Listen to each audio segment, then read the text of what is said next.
Imagine this, losing the weight you want to lose and keeping it off. Many people do that diet yo-yo thing where you lose and regain the same weight over and over again. It's incredibly unhealthy. And I was incredibly guilty of doing just that for 40 years. And I have to say, I do not recommend it. It's like perpetual failure. And it's expensive too, because you have to keep all those different sizes in your closet. No kidding, at one time I had 4 different sizes in my closet. Now they had names, but I called them my skinny clothes, my watch yourself now clothes, my fat clothes, and my seriously Renee clothes. I'd start a diet and I'd do really well for a while, but then something would happen and I'd go straight to the refrigerator. Peanut butter will make me feel better.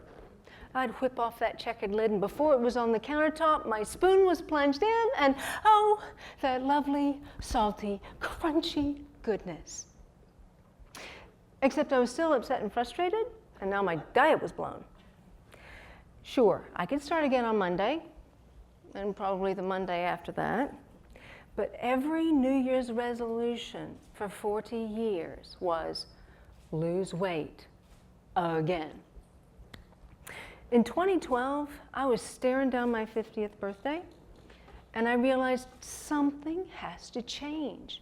You see, I know all the diets. I just couldn't stick to any of them. So I got on the internet and was doing some research, and I ran across this piece of advice that seemed absolutely ridiculous. Only eat when you are hungry. Huh? Who'd have thunk? Where's the fun in that? Well, you kind of have to work with it. So that idea actually joggled my world. You see, in my family, when we were upset, we ate. You get a little bored? We ate. Do you need a little comfort? That's it. We ate to soothe ourselves. And emotional eating sabotaged every diet I ever tried. Harvard, a university on the East Coast of the United States, recently released a study. It's called Diet Fits. They were trying to work out what the genetic component is for weight loss. They didn't find that. But what they did find was that the issue was not the diet. The issue was emotional eating. Indeed. Well, it took me a little while, but I did finally lose my weight. And the best part, 5 years later, I have not gained it back. Thank you. I learned other ways to soothe myself. And since then, I've helped lots of women and a few men get a handle on their emotional eating. And I believe you have it within you to get free from emotional eating. And for the next 7 minutes, I'm going to show you how. So how do we lose weight and keep it off? Let's do 3 steps. Step 1, break that diet yo-yo mindset. See, if we don't believe it's possible, it's not likely to happen. And when we break that diet yo-yo mindset, we start from the place where we believe it's possible. Do you have that idea within you? And if not, let's consider a few questions. What skills or talents have helped you succeed in other areas? How could you use them here? What is it that makes you think you can't succeed? Do you want to succeed?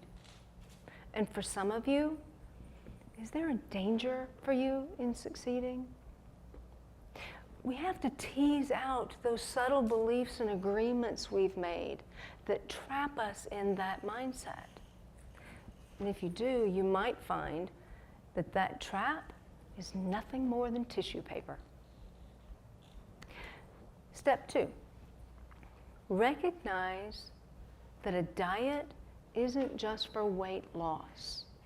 What you learn is training for what works for your body. You know what I learned from all those diets? Lots of things. One is portion sizes. Our portion sizes are so skewed.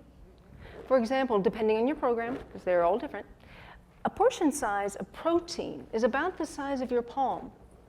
Measure that against your standard restaurant serving. Yeah, big difference. I also learned new recipes and food combinations that actually kept me satisfied, as well as what kicked my cravings to crazy, right? For my body, carbohydrates, they always want more. They want to bring all their little friends along and usually attach themselves to my hips. It's not a good thing. So I have to manage those so they don't kick my cravings into high gear. I learned go-to meals and snacks for when I was in a rush. Here's a pro tip for you. If over-hunger kicks up your emotional eating, it's okay to carry a snack in the car for the drive home, so you don't want to eat the house when you get there. Yeah? I learned what works for me as well as what would be sustainable for a lifetime. That's key. What would work for you? Step 3. This is, okay, I'm gonna back up here. Can we just talk about that emotional eating thing? I know. What drives us to food? Well, it's easy. It's certainly available. It's legal. And the effect? Instantaneous. It just works. And, this is fun, it's actually a physical response.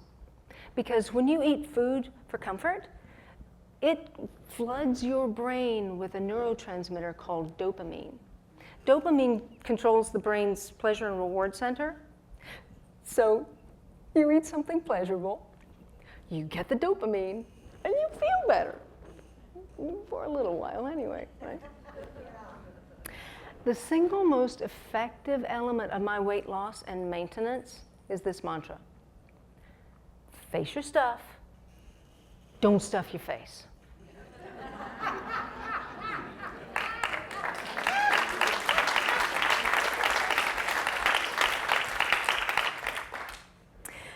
I had to learn what was coming up for me. What was I trying to stuff down and follow with a food chaser? Because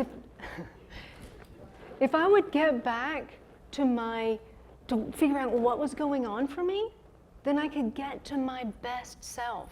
And my best self always makes much better choices. So the root of emotional eating doesn't have to be some trauma, although it might be. It could be an experience you had, or it could be a belief you picked up along the way, or it could be a tender memory. My grandmother loved peanut butter just as much as I do. Even the sight of the jar can connect me to my Nana. Even more, it is a tangible connection to the encouragement she gave me. Do you see how that works? Yeah. Okay. So what about you? What food do you go to for comfort? Take a minute. Close your eyes.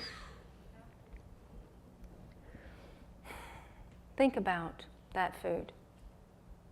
Can you see it? Can you smell it? Can you almost taste it? Now, consider, when did I first have that food? Who gave it to me? How did it comfort me? And then, what other ways can you meet that need? Okay, you can open your eyes. When we recognize what's going on for us, then we can face our stuff and make other choices to meet that need. So, here's what I know. You can lose the weight and keep it off if you break that blinking diet yo-yo mindset.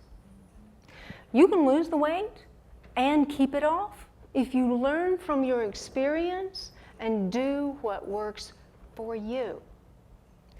You can lose the weight and keep it off if you recognize what drives you to food and face that. You can lose the weight and keep it off. Thank you.